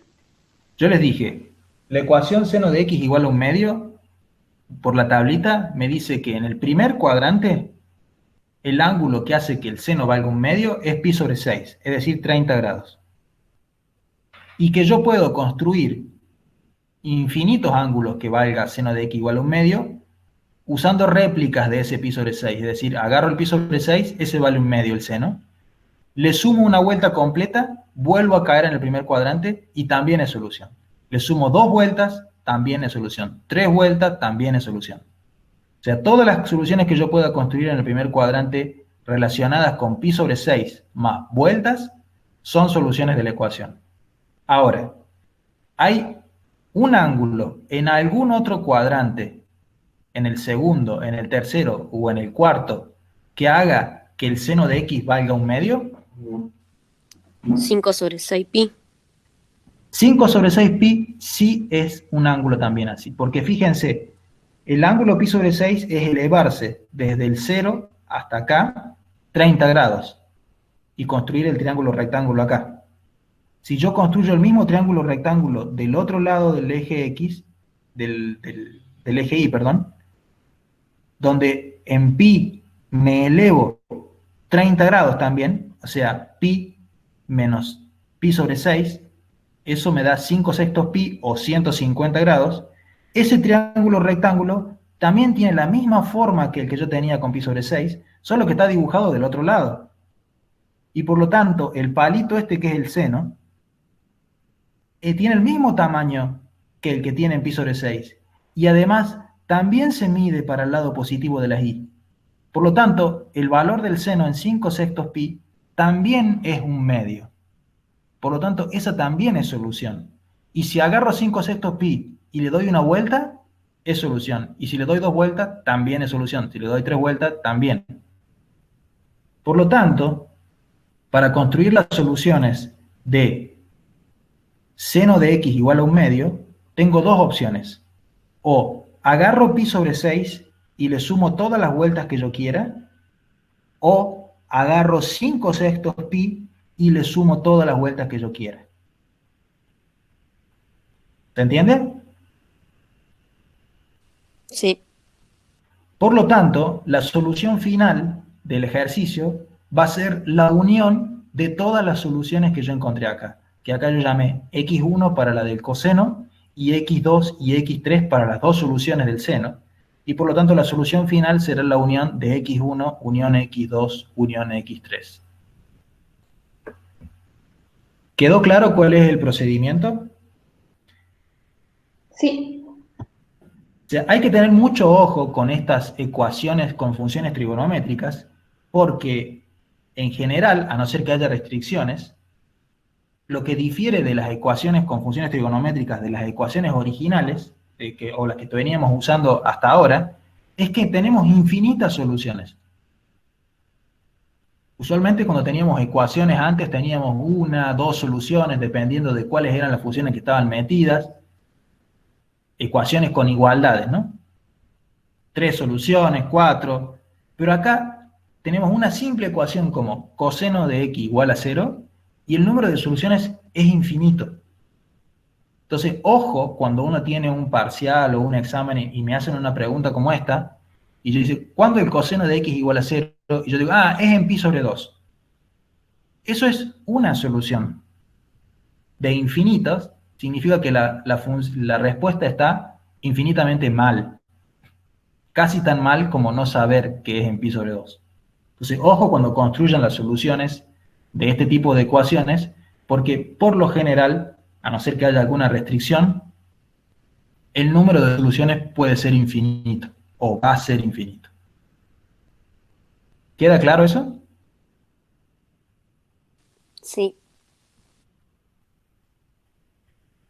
Bueno, con esto hemos terminado los ejercicios de seminario de este capítulo. Ahora lo que yo quisiera es hacer un paseo por los ejercicios de taller de este capítulo para irles indicando más o menos cuáles, que con esto que hemos visto hoy, ya están capacitados para resolver estos ejercicios. Acá yo les voy a ir mostrando, pero esta es la parte de taller de esta guía. Bueno, el ejercicio T2 bueno, es simplemente reconocer funciones y qué nombres tienen, o sea que se lo deberían poder hacer. El ejercicio T3 dice, indique qué debe cambiar en una función para que las siguientes transformaciones en su gráfica. Es usar las reglitas que vimos en el ejercicio 1 del seminario y ver cuáles son las que hacen este tipo de cosas. O sea, eso lo deberían poder hacer también. El ejercicio T4 va de la mano de esto también, porque dice, suponga que tiene la función f de x igual a x al cubo, explique qué transformaciones se hicieron para poder hacer un correlato con lo que tienen los grafiquitos que están acá abajo. Profe, Es decir, sí, en esa yo tuve duda porque no sé cuál sería el gráfico original. Como ahí no hay escala, No sé si el A Bueno, corresponde como al gráfico original o el E. yo les voy a decir que tomen como base que, ya que no hay escala ni nada, que el A es el original. Ah, ahí está. Tomen como que el A es el X al cubo. Bien. Y ahí vayan viendo cómo se ha ido transformando el A para generar el B, el C, el D y el E. Y en el C tuve duda porque no lo veo simétrico.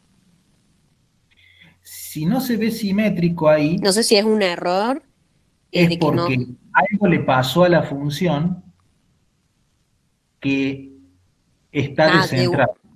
bien, bien. ¿Está? Sí, quería Solo para saber si no, no.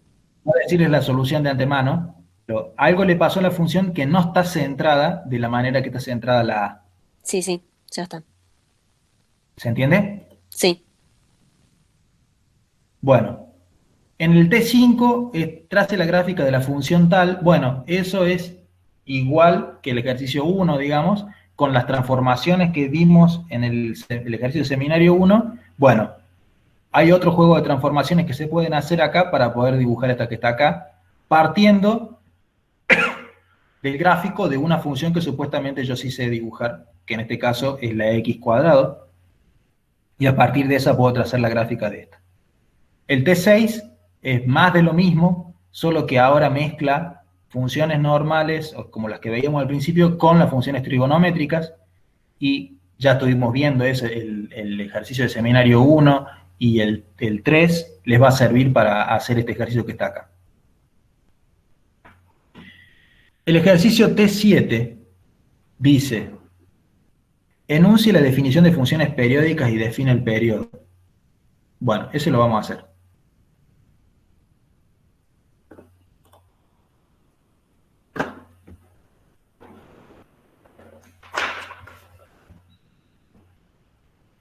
Bueno, como yo les dije en algún momento de la clase, la función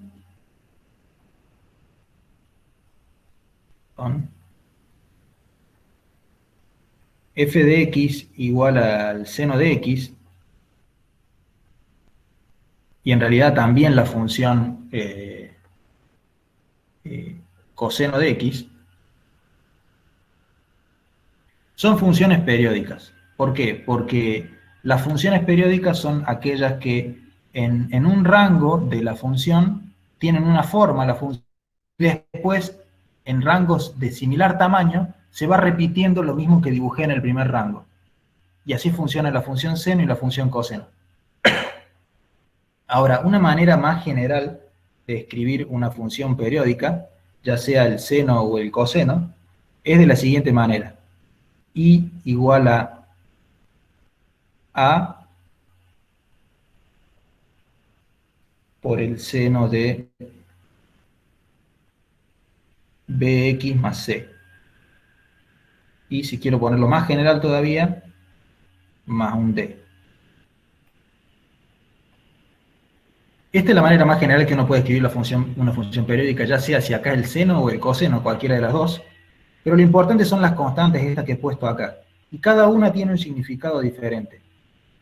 Esta que está acá, que es a esta la vamos a llamar amplitud.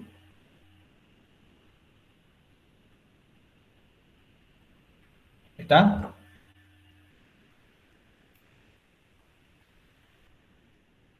Vamos a definir lo que va a ser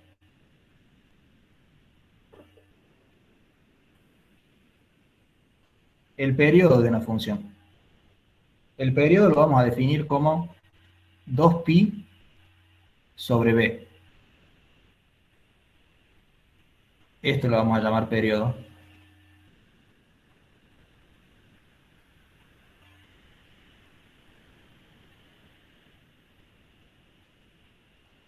Otra cosa que vamos a definir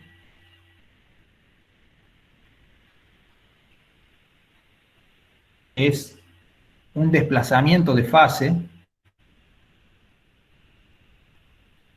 como menos c sobre b.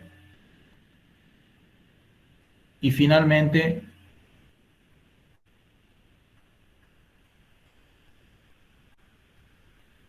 al desplazamiento vertical. ¿El ¿Por qué menos les C digo? sobre B sería desplazamiento horizontal? Sí, es un desplazamiento horizontal. A este le vamos a poner otro cartelito.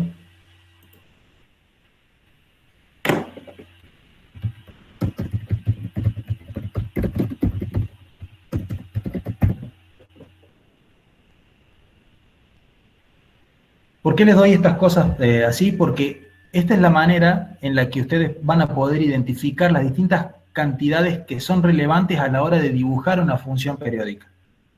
En primer lugar, la amplitud. La amplitud es básicamente entre qué y qué va a estar encerrada la función periódica. Recordemos que la función seno o la función coseno tienen como valores máximos el 1 y el menos 1. Y eso es porque tienen multiplicado adelante de ello la constante 1. Ahora, si esa constante no fuese 1, fuese cualquier número, bueno, la amplitud de la función seno o coseno va a estar relacionada con ese número. Si la constante es 2, entonces el seno o el coseno van a ir entre 2 y menos 2. O si es 3, entre 3 y menos 3. O lo que sea. ¿Queda claro? Eso está regulando el ancho en el que se mueve la función trigonométrica en la dirección del eje de las y. Por otro lado, vamos por la otra fácil.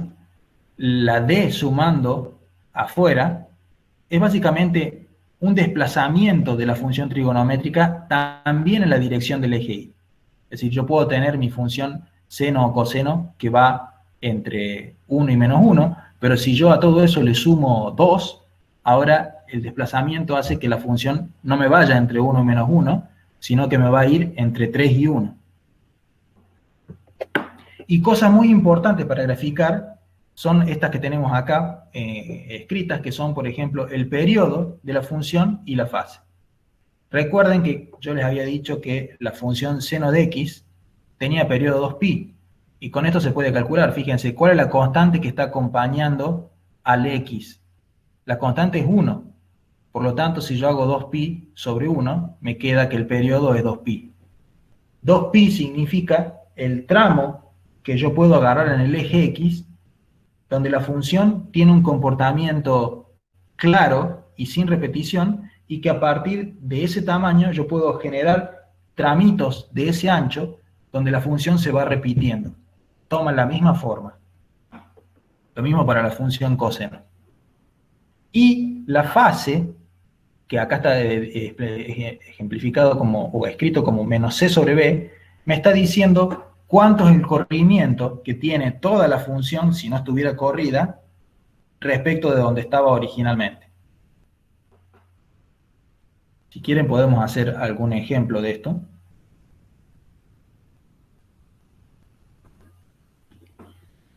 Supongan que tenemos,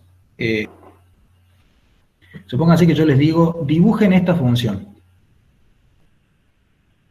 Bueno, lo que yo les aconsejo acá es que vayan escribiendo por separado cada una de las cosas importantes que habíamos dicho antes. Por ejemplo, A, que es la amplitud, es 2. El periodo, ¿cuál es? El periodo es 2pi sobre la constante que esté acompañando al x, que en este caso es 2. O sea que el periodo que acá tengo yo es pi. El corrimiento o el desplazamiento de fase era menos c sobre b. ¿Cuánto vale c? Vale menos pi, o sea, menos pi sobre b, que era 2. O sea que tengo un desplazamiento de pi sobre 2. Y la constante d que tengo sumada acá no existe, es 0, por lo tanto no tengo ningún desplazamiento vertical. Entonces yo sé que respecto de la función original, coseno de x, si este es el dibujo de la función coseno de x, entre 0 y 2pi, yo sé que esto tiene periodo 2pi, acá está el 0. La nueva función va a tener un periodo de la mitad de ese periodo, o sea, debería estar encerrada entre 0 y pi, pero además va a tener una amplitud, por otro lado, de 2, es decir, que no va a estar encerrada entre 1 y menos 1, sino que va a estar encerrada entre 2 y menos 2, pero además tiene un corrimiento pi sobre 2.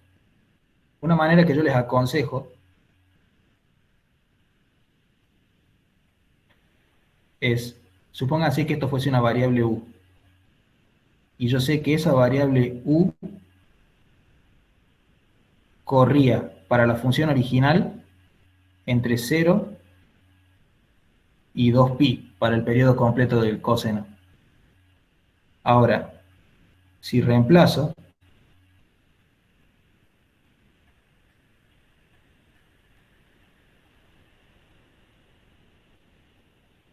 lo que realmente es u, acá yo podría ahora sumar pi en todos los términos, y por lo tanto acá me quedaría pi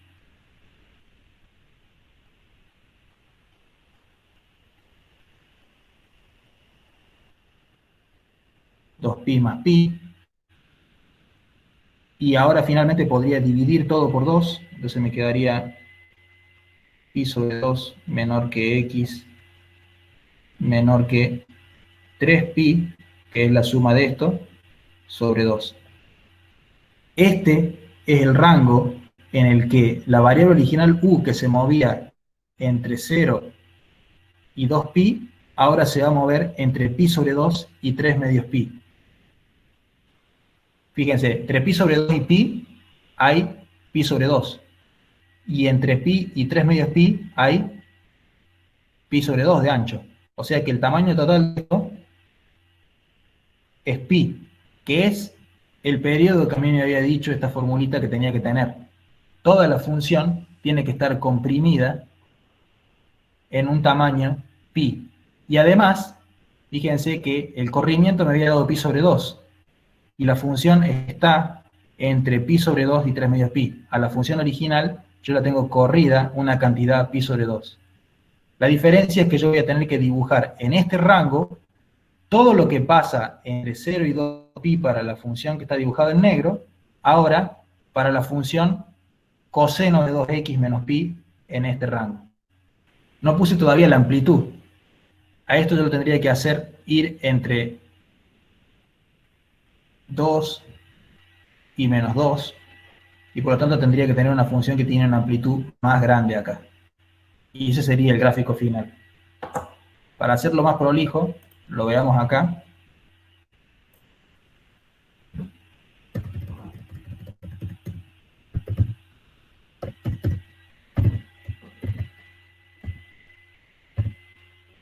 Esa es la función coseno de x.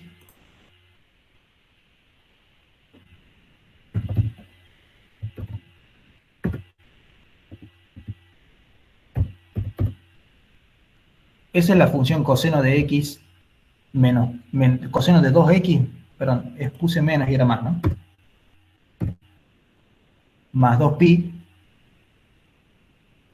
Fíjense que acá yo voy a dibujar x igual a pi sobre 2 y x igual a 3 pi sobre 2. Este es el gráfico que intentamos hacer recién. Esta es la función. La roja es la función coseno entre 0 y 2pi, que 2pi es por acá, aproximadamente por acá. Y esta es la función coseno de 2x más pi. Fíjense, habíamos dicho que iba entre pi sobre 2, que es la línea vertical verde, y 3 medios pi, que es la línea vertical violeta. Y todo este comportamiento que tenía la función roja hasta acá, ahora está comprimido en esos valores entre pi sobre 2 y 3 medios pi. Donde cumple con todo. Cumple que este ancho entre la línea roja y la línea violeta es pi, y cumple que es la misma forma que esta función que tenía entre 0 y 2pi, ahora entre pi sobre 2 y 3 medios pi, y que esa función está corrida respecto de la anterior una cantidad pi sobre 2. Pero eso, recuerden, no era la función final.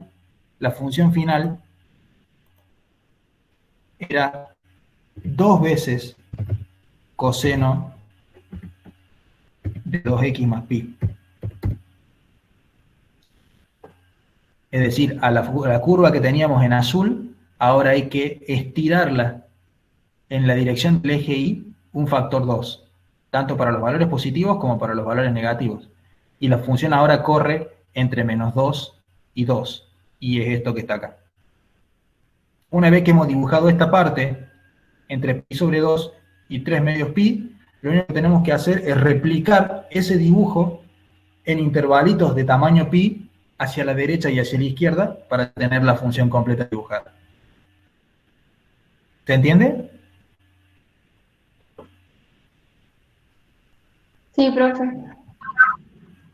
Sí, Bueno, entonces es muy importante que les quede claro cuáles son estas cositas respecto de las funciones periódicas. Cómo uno saca la amplitud, cómo uno saca si hay un desplazamiento vertical, cómo uno saca el periodo, es decir, la parte efectiva de comportamiento de la función, es decir, en el lugar donde tiene el comportamiento distintivo. Después uno puede replicar esos tamaños a lo largo del eje X y el comportamiento va a ser el mismo, que en cualquiera de esos tamañitos va a ser el mismo. Y cómo calcular si hay algún tipo de corrimiento en la función respecto de una seno o de una seno de X o una coseno de X original, calculando el desplazamiento de fase o desplazamiento horizontal. ¿Estamos con esto? Sí. sí, Entonces, esa información es la que le sirve para definir el periodo y las funciones periódicas en general para el T7. Bueno, después el T8 es que construyan la tablita que hicimos durante la clase, pero para más valores que el primer cuadrante, sino que extiendan al segundo cuadrante, tercer cuadrante y cuarto cuadrante. Bueno, con las cosas que hemos ido hablando en la clase, se puede hacer con toda tranquilidad. El T9 se parece al último ejercicio de seminario. No, es más fácil. Es solo corroborar que esas identidades son correctas. Entonces, ahí usando algunas propiedades, como por ejemplo el seno de la suma de ángulos, o el coseno de la suma de ángulos, pueden usarlos para... Además, algunas de estas incisos ya lo hemos demostrado durante la clase de seminario. Bueno, el T10 es analizar las funciones y tratar de decir de qué funciones vienen. O sea, miren el gráfico y vean si pueden escribirlo como una función periódica, como la que hemos descrito acá, con una amplitud, una fase, un periodo, si es que lo tiene distinto, un corrimiento de fase o un desplazamiento vertical. El T11 sí se parece a el último ejercicio que hicimos en la clase de seminario, es decir, encuentre todas las soluciones de las ecuaciones que están dadas acá. Entonces acá lo pueden plantear, y son bastante fáciles. Este se puede resolver, digamos, relativamente fácil si hacemos lo mismo que hicimos en el ejercicio de seminario, en el inciso A. Si llamamos U a 4X, bueno, pueden encontrar las soluciones para que coseno de U sea 1, y después, cuando encontraron todas esas soluciones, reemplazan U por 4X y encuentran la solución. Y acá también se parece a parte de lo que hemos hecho en el ejercicio de seminario, porque tengo producto de dos cosas igual a 0. ¿Cuándo es producto de dos cosas igual a 0? Bueno, cuando alguno de los dos es 0, o sea, seno de X es 0 o coseno de X es 0, y ahí encuentran las soluciones para cada caso. Bueno, y el resto piénsenlo un poco.